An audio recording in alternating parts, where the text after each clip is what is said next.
तो इसमें पहला प्रश्न है, निम्न में से कौन सा एक ऑपरेटिंग सिस्टम नहीं है?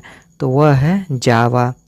दूसरा प्रश्न है इसमें से कि निम्नलिखित में से कौन सा मानव आँख का एक हिस्सा नहीं है? तो वह है यानी काड़ा वर्त। तो दूसरा का ऑप्शन बी सही है। मानव में वृक्क में द्वारा घुलनशील नाइट्रोजन यौगिकों के रूप में उत्सर्जित उत्पादों को हटाया जाता है। तो वह किसके द्वारा हटाया जाता है? तो वह है इसमें नेफ्रॉन। तो तीसरा का ऑप्शन सी सही है। अगला प्रश्न है, निम्नलिखित में से किस उपग्रह को भारतीय अंतरिक्ष अनुसंधान संगठन इसरो द्वारा एक नेविगेशन उपग्रह के रूप में लॉन्च किया गया? तो वह है इसमें से IRNSS-1 फर्स्ट यानी चौथा का ऑप्शन बी सही है।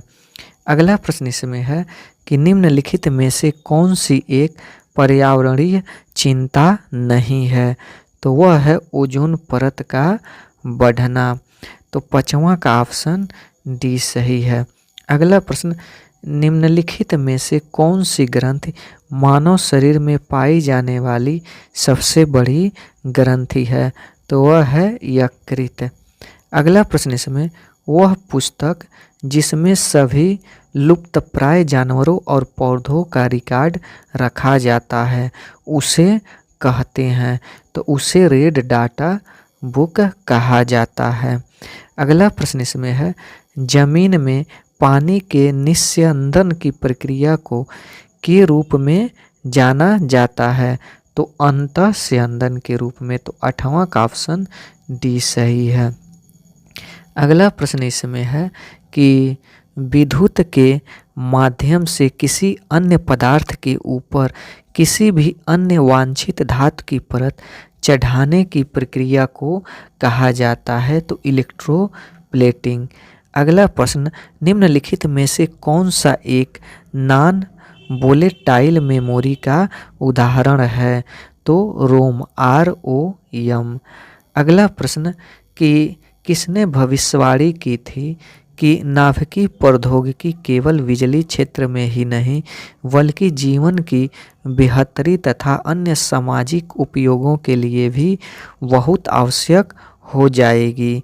तो वह किए थे होमी जे भाभा। तो 11वां का ऑप्शन बी सही है। अगला प्रश्न है, निम्नलिखित में से उस उद्योग का चयन करें जिसमें माल का उत्पादन घर में होता है? तो वह उद्योग है कुटीर उद्योग। तो इसमें 12वां का ऑप्शन डी सही है। अगला प्रश्न है, किस वर्ष में international bank for reconstruction and development, जिसे विश्व बैंक के रूप में जाना जाता था, द्वितीय विश्व युद्ध की तबाही से यूरोप को उबारने में मदद करने के लिए स्थापित किया गया था? तो वह है यानी वो 1944 में किया गया। तो 13वां का ऑप्शन सी सही है। अगला प्रश्न इसमें है, भारत में धूसर क्रांति का संबंध निम्न में से किससे है? तो वह है उर्वरक उत्पादन से। NSE यानी national stock exchange of India का मुख्यालय कहाँ स्थित है? तो वह स्थित है मुंबई में। अगला प्रश्न है, रविंद्रनाथ टैगोर को किस पुस्तक के लिए साहित्य के नोबेल पुरस्कार से सम्मानित किया गया? तो वह है गीतांजलि। अगला प्रश्न, निम्नलिखित में से कौन सा प्रावधान 1947 के भारतीय स्वतंत्रता अधिनियम का एक हिस्सा था? तो वह था भारत के 2 भागों में विभाजित किया जाएगा। तो 17वां का ऑप्शन ए। अगला प्रश्न है कि कौन सा शासक कुतुब मीनार के निकट अलाई मीनार बनवाना चाहता था लेकिन इसका निर्माण कार्य पूर्ण नहीं हो सका? तो वह है अलाउद्दीन खिलजी। तो 18वां का ऑप्शन बी सही है।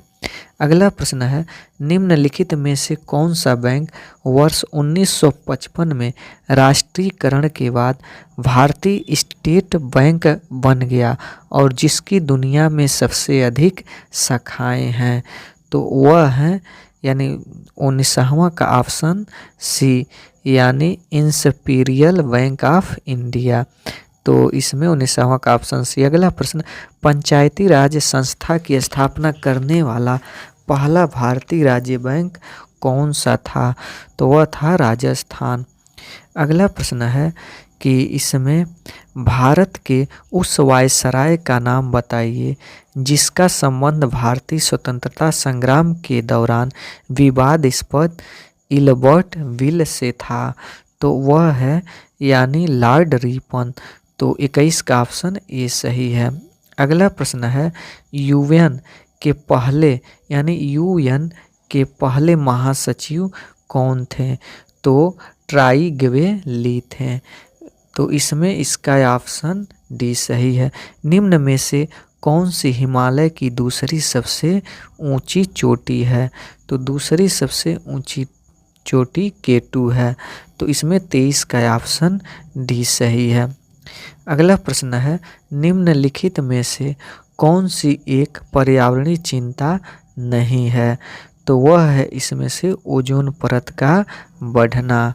अगला प्रश्न है, 2018 में से उड़ान भरने वाला भारत का पहला जैव ईंधन द्वारा संचालित हवाई जहाज नई दिल्ली स्थित यानी IGI हवाई अड्डे पर उतरा था।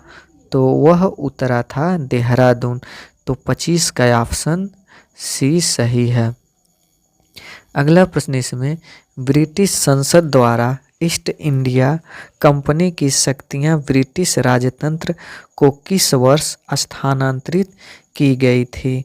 तो वह की गई थी यानी 1858 में। तो 26 का ऑप्शन डी सही है। अगला प्रश्न इसमें है, वह पुस्तक जिसमें सभी लुप्तप्राय जानवरों और पौधों का रिकॉर्ड रखा जाता है उसे कहा जाता है? तो उसे कहा जाता है रेड डाटा बुक। तो 27 का ऑप्शन बी सही है।